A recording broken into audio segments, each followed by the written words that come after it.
3 महामंत्र। ओम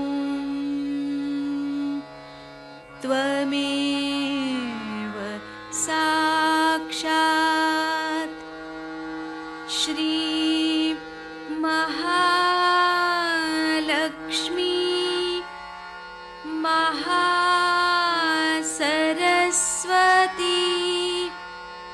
महाकाली त्रिगुणात्मिका कुंडलिनी साक्षात् श्री आदिशक्ति माताजी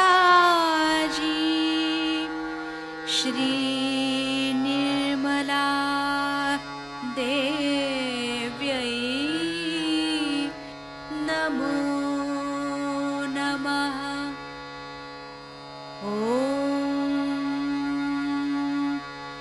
त्वमेव साक्षात् श्री कल्की साक्षात् श्री आदिशक्ति माताजी श्री निर्मला देव्यै नमो नमः। ॐ त्वमेव साक्षात् श्री कल्की साक्षात् श्री सहस्रार स्वामिनी मोक्षप्रदायिनी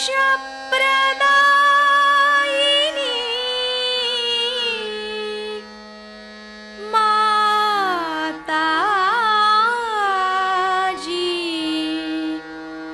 श्री निर्मला देव्यै नमो नमः। श्री गणेश मंत्र। ओम त्वमेव साक्षात् श्री गणेश साक्षात् श्री आदिशक्ति माताजी श्री निर्मला देव्यै नमो नमः।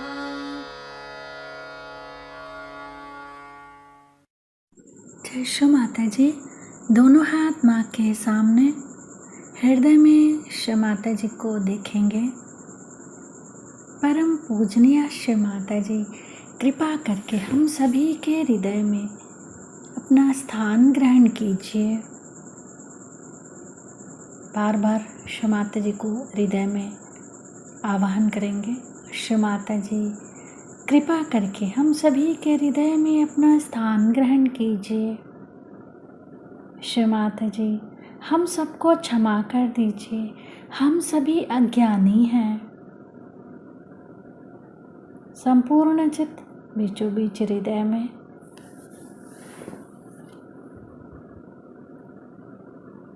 क्षमा रूपेण संस्थिता या देवी सर्वभूतेषु क्षमा रूपेण संस्थिता नमस्तस्यै नमस्तस्यै नमस्तस्यै नमो नमः।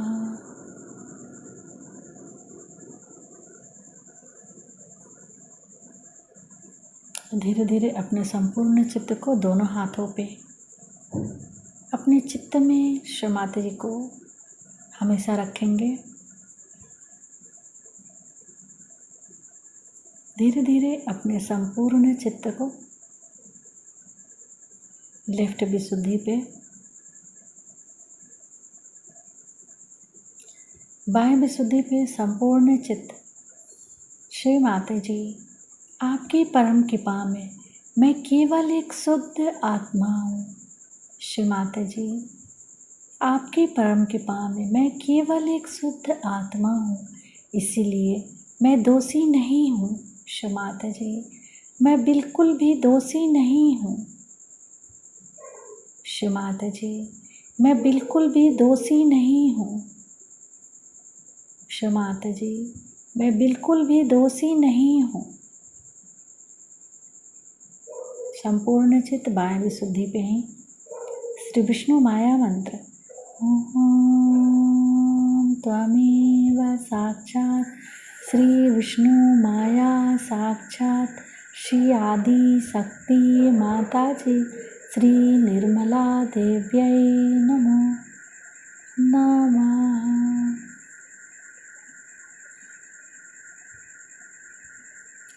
बाह्य विशुद्धि पर अपने चित्त को क्लॉकवाइज घुमाएंगे 7 टाइम्स।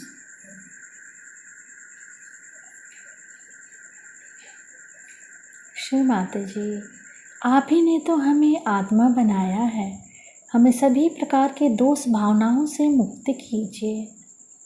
श्री माता जी, कृपा करके हमें सभी प्रकार के दोष भावनाओं से मुक्त कीजिए।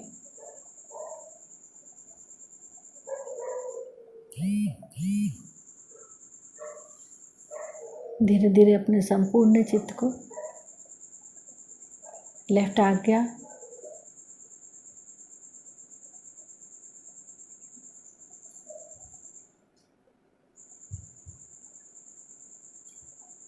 फिर सहस्त्रार।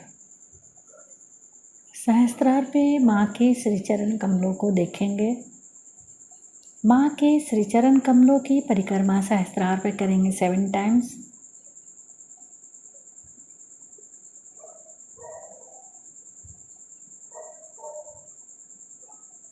श्री माता जी, कृपा करके हमें निर्विचार कर दीजिए।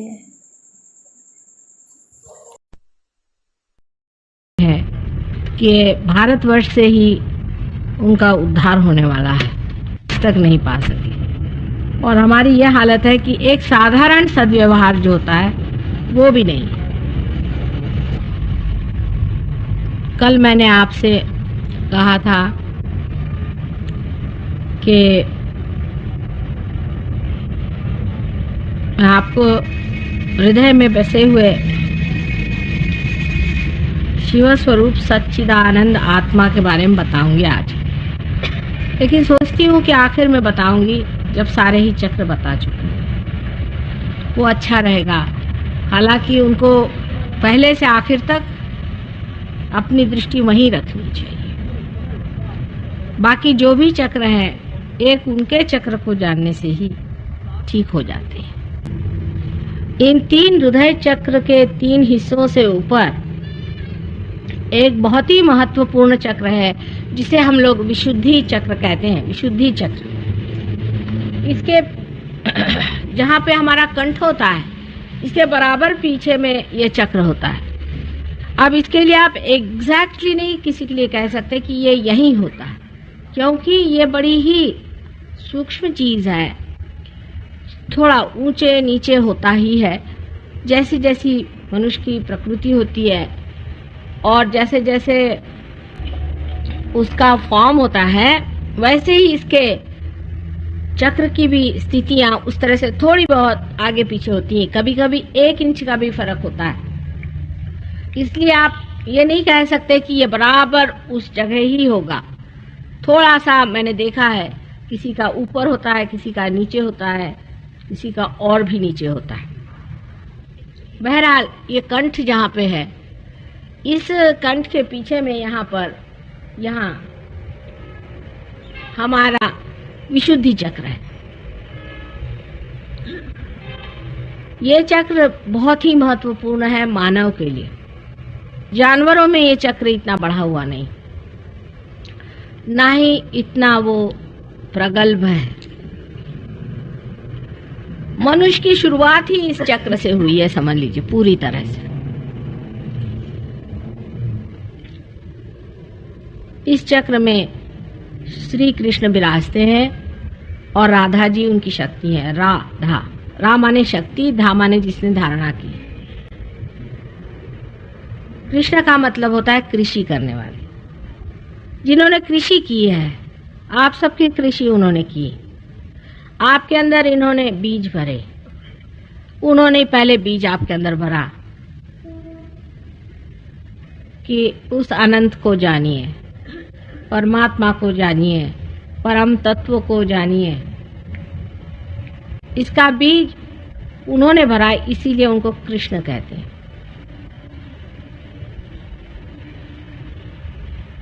ये चक्र मनुष्य में तब घटित हुआ जब उसने अपनी गर्दन ऊपर पूरी तरह से उठा ली। आप जानते हैं कि जानवर की गर्दन नीचे होती है। उसके बाद कुछ ऐसे जानवर हैं जिनको कि हम कह सकते चिंपैंजी या बंदर की लंगूर वगैरह जो जातियां हैं, उसमें भी थोड़ी बहुत गर्दन ऊपर आ जाती। लेकिन मनुष्य की गर्दन जो बिल्कुल सीधी हो गई है, ऐसे किसी भी प्राणी मात्र की नहीं हुई।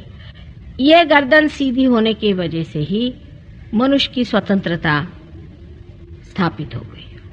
वो किस प्रकार, मैं आपसे बताती हूँ। ये विशुद्धि चक्र से ही हमारे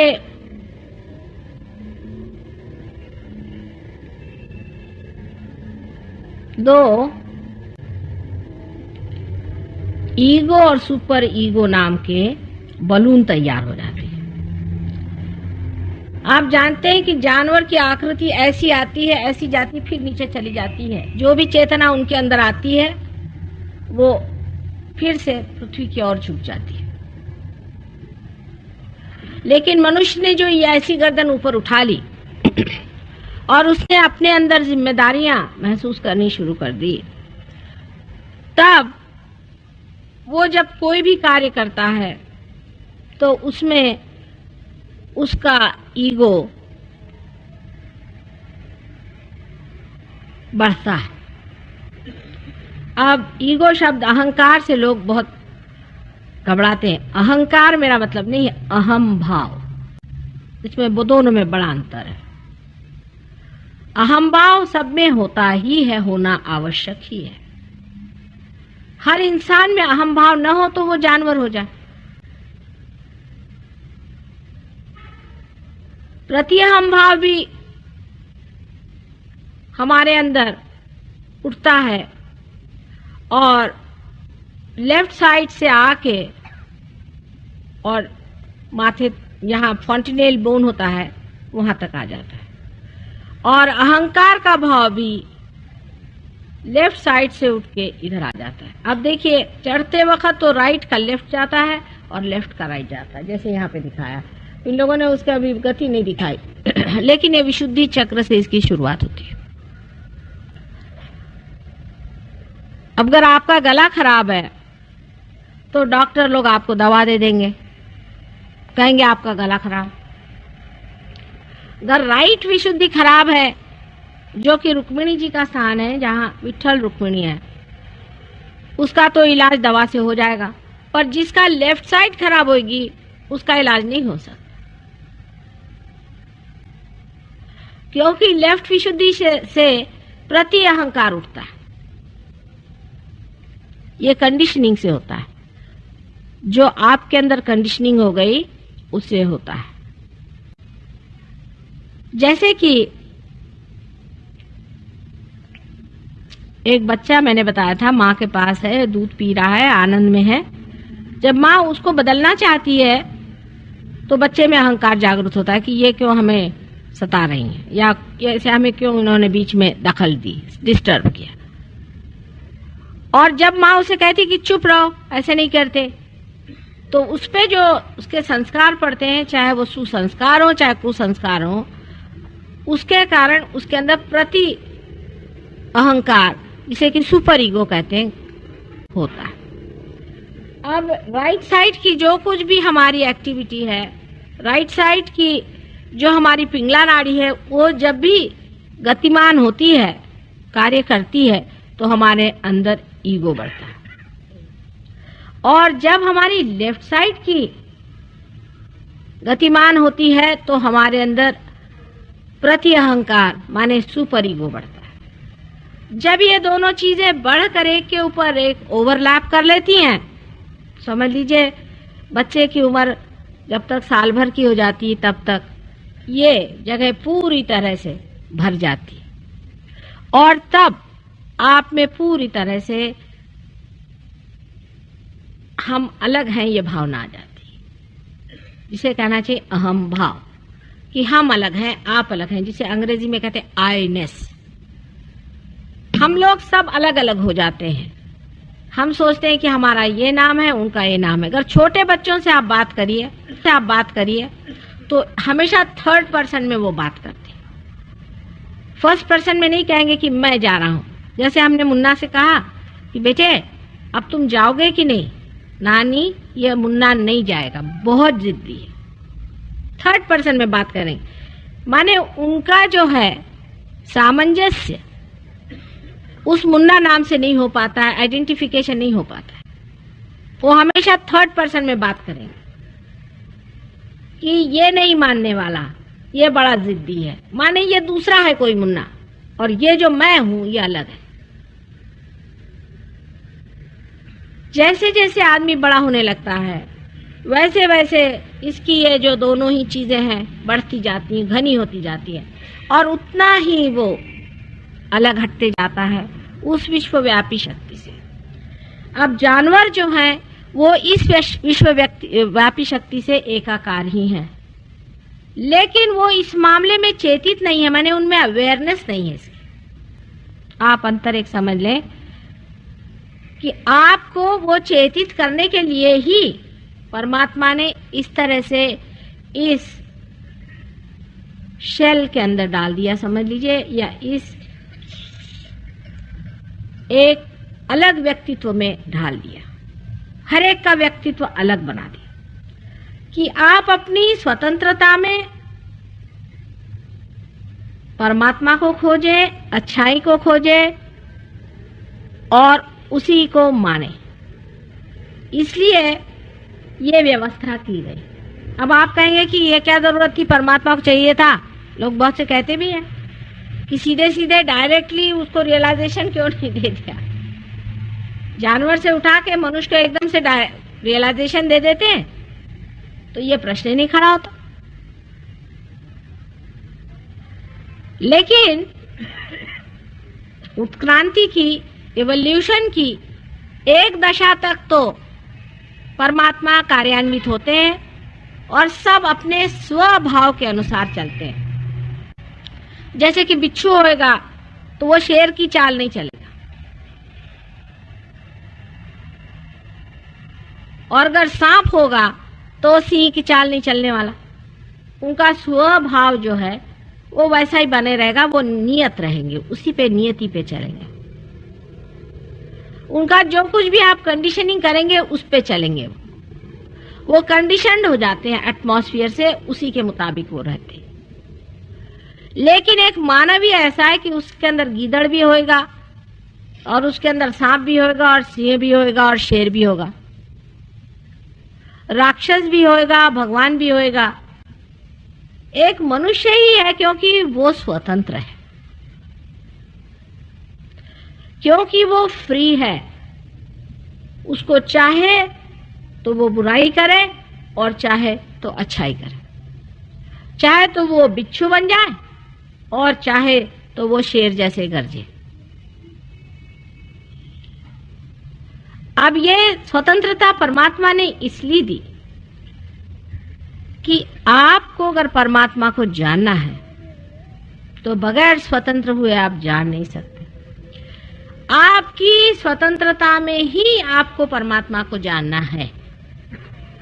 आपको हिप्नोटाइज करके परमात्मा को आप जान नहीं सकते। जबरदस्ती यह काम नहीं हो सकता। आपको अपनी स्वतंत्रता में ही कहना चाहिए कि हम परमात्मा को जानना चाहते हैं, और इसकी वजह से ही आपकी ब्रेन की आकृति ही त्रिकोणाकार हो जाती है। जानवर की ब्रेन की आकृति फ्लैट होती है, आप देख रहे हैं त्रिकोण बना।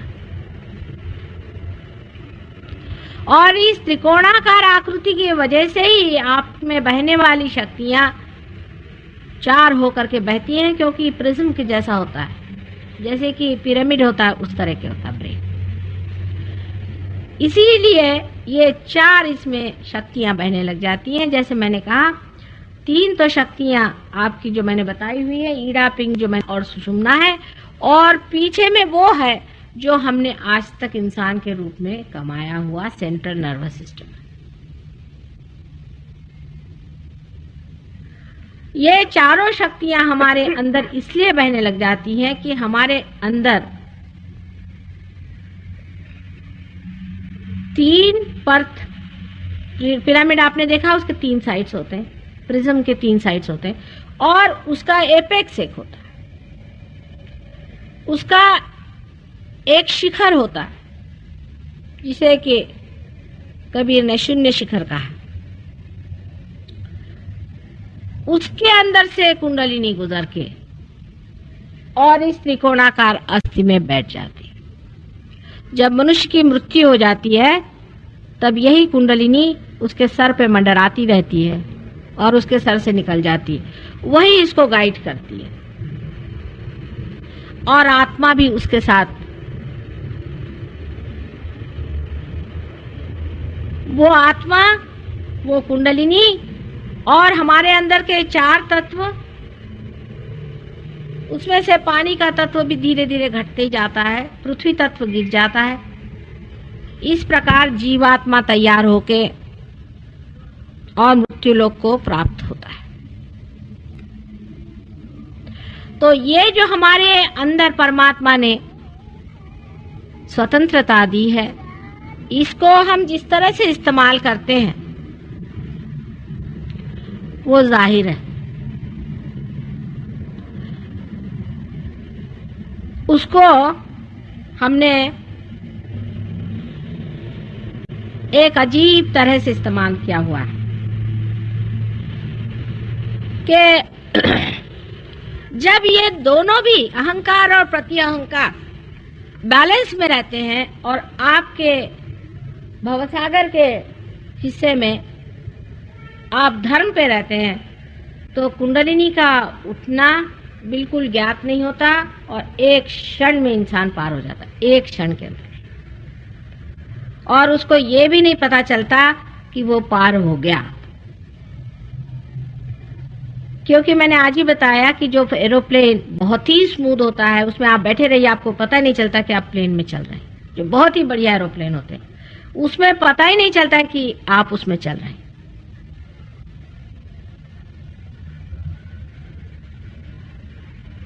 लेकिन जब आप अपनी स्वतंत्रता को ठीक से नहीं इस्तेमाल करते, माने पहले तो आप देख लीजिए कि हमारी लेफ्ट साइड की स्वतंत्रता को हम कैसे इस्तेमाल नहीं करते। एक तो आजकल के युग में किताबें छपने का एक धंधा निकल गया है। उसको लगता क्या है, छाप खाने, आपके पास पैसा है, आप अपने किताबें निकालिए। किताबों पे किताबें, हर एक चीज पर, विशेषता भगवान पर और धर्म पर हजारों किताबें लिख डाली। उसमें से अधिकतर अनधिकार है, अनधिकार बिल्कुल। गुरु नानक जी के समय में उन्होंने इस बात को महसूस किया कि हर तरह का आदमी छापा दे रहा है। उसी वक्त उन्होंने समझा था, इसीलिए उन्होंने जितने रियलाइज सोल्स थे उन्हीं की किताब लेकर के गुरु ग्रंथ साहब बना दिया कि इसके अलावा और कुछ नहीं पढ़ो, और इसमें जो लिखा है वैसे आप व्यवहार करो।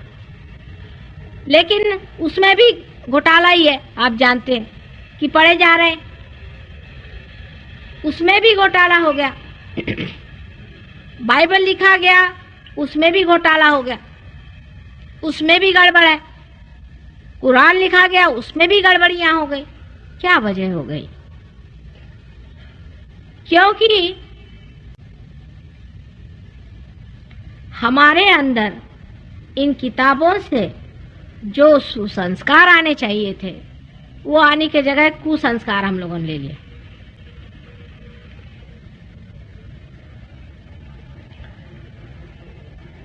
वो इस प्रकार, हालांकि दोष कोई आप निकाल नहीं सकते उसमें, लेकिन इस प्रकार जैसे समझ लीजिए हम कहें कि उनका एक भजन है, काहे रे बन खोज न जाए। उसमें उन्होंने कहा है कि कहे नानक बिन आपा चीन्हे मिटे न भ्रम की काई। अब इससे ज्यादा और क्या वो कहते भाई कविता में, मतलब एक सादी बात कह दी कि आप सेल्फ रियलाइजेशन लीजिए, और इससे ज्यादा कुछ कहा जाता है? लेकिन अब वो बैठे रट रहे, नहीं तो अखंड पाठ करा रहे।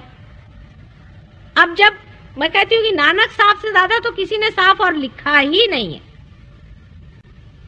और उसको भी लोग इसी तरह से कह रहे कि भाई उसको आपा चीने बगैर होता नहीं। समझ लीजिए आपके सर में दर्द है, हम लिख दें कि आप एक दवा ले लीजिए, अनासिन दवा ले लीजिए, समझ लीजिए, तो आप रटे जा रहे हैं अनासिन ले लो, अनासिन ले लो, तो क्या आपका सर दर्द जाएगा? इससे ज्यादा साफ और कुछ लिखने की बात है ही नहीं। हाँ, कृष्ण ने जरूर गीता में बहुत चलाया है, उसके भी अभी बताऊंगी मैं कृष्ण की बात। तो इस तरह से रट रट करके हमारी हम विशुद्धि खराब कर लेते हैं, लेफ्ट विशुद्धि। ये कंडीशनिंग है। फिर किसी किसी को मंत्र बोलने की बड़ी आदत है। एक साहब आए, कहले मैं गायत्री बोलता हूँ। मैं कहा किसने कहा आपसे बोले? कहले माता जी मैंने किताब पढ़ी, मैंने बोलना शुरू कर। अरे भाई किताब पढ़ी, किसने लिखी, क्या पढ़ी? गायत्री की तुमको जरूरत है या नहीं? क्यों बोल रहे हो गायत्री? गायत्री का क्या अर्थ है? कुछ समझ रहे नहीं? मैं तो गायत्री बोलता हूँ, और मेरे से भी बोल रहे हैं तो भी गायत्री बोल रहे हैं, वो चुप ही नहीं हो सकते।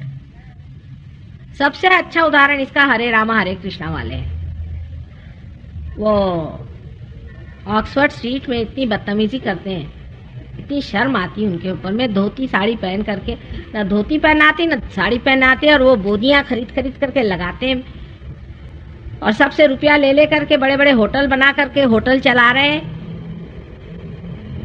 वो तो जो भी करें करें, मुझे कोई हर्ज नहीं है, लेकिन रात दिन वो बोलने से उनको कैंसर ऑफ द थ्रोट हो रहा है, मेरे पास आते फिर ठीक कराने के लिए।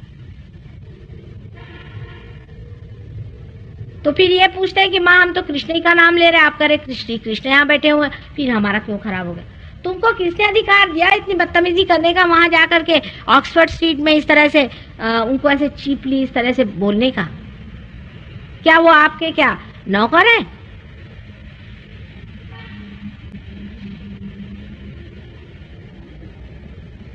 फिर कैंसर ऑफ द थ्रोट हो गया तो समझ में नहीं आता उनको अब कैसे ठीक करें।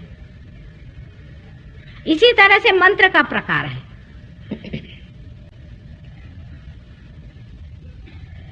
जब तक मंत्र प्रबुद्ध न हो, जीवित नहीं हो, वो एक मृत चीज को आप लेकर के बैठेंगे तो जरूरी है कि वो आपका जो विशुद्धि चक्र है उसे फेंकेगा।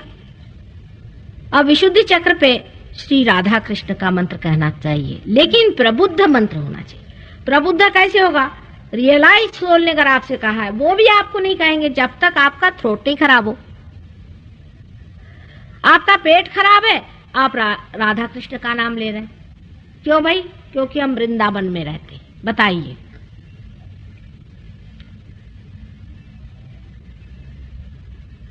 कोई सा भी मंत्र जाप करने से हमेशा लेफ्ट विशुद्धि पकड़ती है, क्योंकि सिद्ध मंत्र नहीं है, ये इसकी बारीकी है। अब आजकल तो ये धंधा ही निकला हुआ है कि मंत्र देने के लिए गुरु कर लीजिए। भाई एक सीधा हिसाब मैं पूछती हूँ कि ऐसे नाम देने के लिए गुरु काय को चाहिए? कोई गधा भी दे सकता है। उसके लिए गुरु काय को चाहिए, और फिर उनको पैसा देने को काय को चाहिए? करोड़ों रुपया इन लोगों ने बना लिया मंत्र दे दे करके, आपको मालूम है? करोड़ों रुपया। क्या अपने गवर्नमेंट में, मुझे पता नहीं, कायदे कानून में इंसान के मैं समझती नहीं हूँ, क्या ऐसा कोई कायदा नहीं कि ऐसे बेवकूफ बना करके कोई आदमी करोड़ों रुपया बनाए? तो उसको पूछना चाहिए कि भाई ये मंत्र क्या दे रहे हो? तो ये मंत्र देना सिर्फ भूत देना है, आपके अंदर उस नाम का एक भूत बिठा देते हैं। मैंने आपसे कल भी बताया और आज भी बता रही हूँ, सब मंत्र का बहुत बड़ा ज्ञान है, और जो इसे जानता है वही विद्या, बाकी सब अविद्या है। लेकिन कौन सा चक्र खराब है? फिर जो मंत्र देता है उसे वो सिद्ध है या नहीं? जिस आदमी का स्वयं चरित्र अच्छा नहीं है, जो दूसरों के पैसों पे नजर रखता है, पैरासाइट जैसे अपनी जिंदगी बिताता है, उस आदमी को किसी भी तरह से उससे कुछ भी चीज लेना महापाप है। मंत्र तो अधम चीज हो जाएगी। पैसा देकर लोग मंत्र लेते हैं। जैसे जाइए वहां पे बड़ी बड़ी पेटियां रखी रहती है कि सेवा के लिए, शब्द सेवा हो गया। भाई कहां से कोई चीज का हिसाब जोड़ना चाहिए? ये सेवा के लिए है। किसकी सेवा कर रहे हो? इन अधम लोगों की, जो कि भूत विद्या, प्रेत विद्या, पिशाच विद्या कर रहे हैं और आपको भरमा रहे हैं। मंत्र आपको दे दिया राम का और चक्र पकड़ गया राम का, और विशुद्धि लेफ्ट, क्योंकि वो उसने मंत्र दे दिया, 2 चक्र पकड़ गए। श्री कृष्ण का मंत्र हो तो कम से कम 1 ही चक्र पकड़ता है, पर वहां इतना जोर बांधता है, मैंने बताया आपको, कि कैंसर हो जाता है थ्रोट का। बहुत डेंजरस चीज है। इसी प्रकार जो आप गंडे दोरे, अब काशी का गंडा है, चले गले में पहन के चल रहे हैं, ये बड़ी सेंसिटिव चीज और